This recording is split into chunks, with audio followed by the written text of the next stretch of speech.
Assalamualaikum warahmatullahi wabarakatuh. Perkenalkan, nama saya Akil Aduman Hakim. NIM saya 07011138192425. Saya kelas Ilmu Administrasi Publik A Palembang. Di sini saya akan menjelaskan tentang analisis SWOT self analysis, yaitu analisis SWOT sendiri-sendiri. Sebelum mengetahui analisis SWOT self analysis, saya akan menjelaskan tentang analisis SWOT itu sendiri. Analisis SWOT merupakan metode analisis yang biasanya digunakan untuk mengukur suatu keberhasilan perusahaan. Tetapi dalam konteks ini, SWOT digunakan untuk self analysis, yaitu diri saya sendiri. SWOT merupakan akronim yang terdiri dari S merupakan strength, yaitu kekuatan, W merupakan weakness, yaitu kelemahan, O merupakan opportunity, yaitu peluang, T merupakan threat, yaitu ancaman. Strength merupakan kekuatan. Ini merupakan kekuatan yang saya simpulkan untuk diri saya sendiri. Yang pertama yaitu dapat berteman dengan mudah. Yang kedua, bertanggung jawab dalam melakukan suatu tugas. Jika saya diberikan suatu tugas oleh dosen ataupun oleh orang tua, saya akan bertanggung jawab karena itu merupakan amanah dari mereka.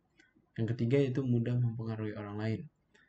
Mempengaruhi di sini merupakan hal-hal yang positif seperti mengerjakan tugas. Saya sering mengajak teman saya untuk lebih cepat mengerjakan tugas dan tidak mencontek.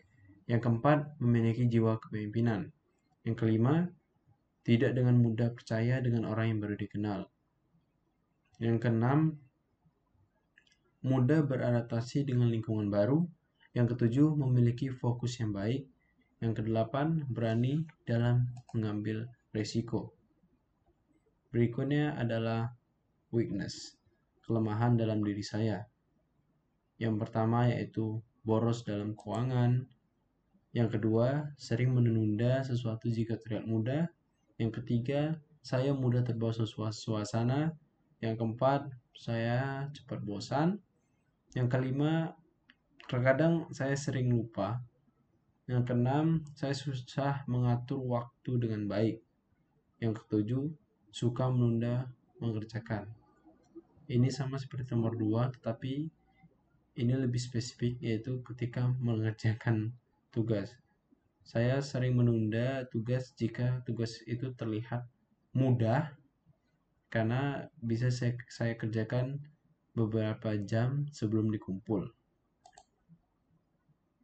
Berikutnya adalah opportunity, yaitu peluang.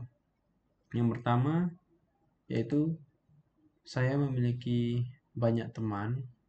Maksud di sini memiliki banyak teman yaitu teman-teman yang benar-benar mendukung. Yang kedua, memiliki keluarga yang asik, yaitu keluarga yang mendukung. Yang ketiga, memiliki banyak waktu. Yang keempat, mengikuti organisasi kedaerahan untuk menambah lingkup baru. Sebagai anak perantauan di Universitas Sriwijaya Palembang, saya mengikuti organisasi IMMSU, yaitu Ikatan Mahasiswa Muslim Sumatera Utara. Yang kelima yaitu memiliki teman yang selalu mendukung. Yang keenam, memiliki fasilitas yang cukup untuk kegiatan daring ketika COVID. Alhamdulillah, saya bersyukur saya memiliki laptop dan handphone untuk mengikuti kegiatan daring. Karena banyak di luar sana orang yang tidak memiliki fasilitas-fasilitas ini untuk mengikuti kegiatan daring. Yang ketujuh, mengikuti organisasi dan kepanitiaan di kampus yang mampu membangun soft skill. Untuk organisasi ini saya mengikuti organisasi WAKI. Kemudian threat di sini adalah untuk diri saya sendiri. Yang pertama yaitu memiliki banyak kegiatan dan jadwalnya bertabrakan. Sebagai seorang mahasiswa, saya mengikuti kegiatan lain. Yang pertama yaitu mengikuti les. saya mengikuti les bahasa Inggris di LIA.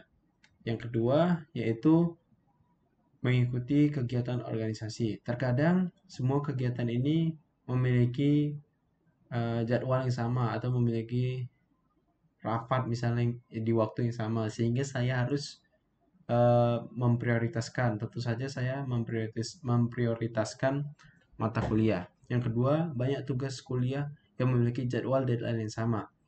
Maksud saya yaitu ketika tugas diberikan pada hari Senin, Selasa, Rabu, atau Kamis, terkadang tugasnya dikumpul pada hari Jumat, dan itu pada hari yang sama.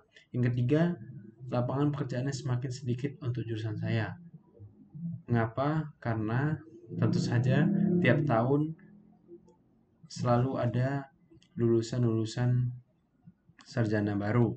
Yang keempat, semakin ketatnya persaingan antara saya dan sarjana lain. Untuk itulah saya harus meningkatkan soft skill saya. Yang kelima, banyak para calon pelamar yang KKN, yaitu korupsi, kolusi, nepotisme, sehingga menyulitkan orang lain, termasuk saya sendiri. Kemudian, strategi kombinasi SWOT. SO merupakan strange opportunity, merupakan peluang-peluang untuk memperoleh alternatif ofensif dengan menggunakan kekuatan internal untuk memanfaatkan peluang eksternal. Yang kemudian adalah ST, strange threat, fokus pada kekuatan ancaman dengan menggunakan kekuatan internal untuk mengurangi ancaman eksternal. WT yaitu weakness threat, fokus pada kelemahan ancaman untuk memperoleh alternatif defensif dengan memanfaatkan kelemahan internal untuk mengurangi ancaman eksternal. Yang terakhir yaitu WO, yaitu weakness opportunity, fokus pada kelemahan peluang dengan menopang kelemahan internal untuk mengambil keuntungan dari kesempatan eksternal. Berikut ini merupakan strategi kombinasi dari saya. Yang pertama yaitu SO, Strange Opportunity. Yang pertama, saya meningkatkan pertemanan dengan orang-orang yang berkualitas. Yang kedua, mengasah jiwa kepemimpinan agar dapat mengatur sebuah organisasi yang baik. Yang ketiga, mempengaruhi orang lain ke arah positif. Yang keempat, tidak takut untuk memulai suatu skill yang dapat diasah, seperti berbahasa Inggris.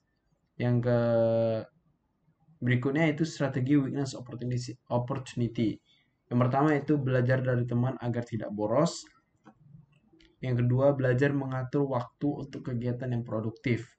Yang ketiga, belajar kedisiplinan dari sebuah organisasi. Yang keempat, meningkatkan mutu pertemanan agar tidak cepat bosan. Berikutnya itu strategi strength threat, yaitu yang pertama, meningkatkan fokus yang lebih agar dapat mengatur jadwal-jadwal dengan baik. Yang kedua, saya harus berani dan beradaptasi untuk mengerjakan tugas yang banyak sekaligus. Yang ketiga, saya harus tidak takut apabila tidak diterima dan harus berani bersaing terhadap kompetitor lainnya. Berikutnya itu strategi weakness threat. Yang pertama, saya harus mengerjakan tugas dengan tepat waktu agar tugas-tugas kuliah tidak dikumpul secara bersamaan. Yang kedua, saya harus jangan menganggap mudah atau sepele dengan para calon pelamar pekerjaan nantinya. Oleh karena itu, saya harus meningkatkan skill saya agar saya yang diterima. Yang ketiga yaitu tidak mudah bersedih jika mengetahui banyak calon pelamar yang KKN dalam mendaftarkan kerja. Oke, demikianlah penjelasan dari saya tentang analisis SWOT diri sendiri. Terima kasih. Wassalamualaikum warahmatullahi wabarakatuh.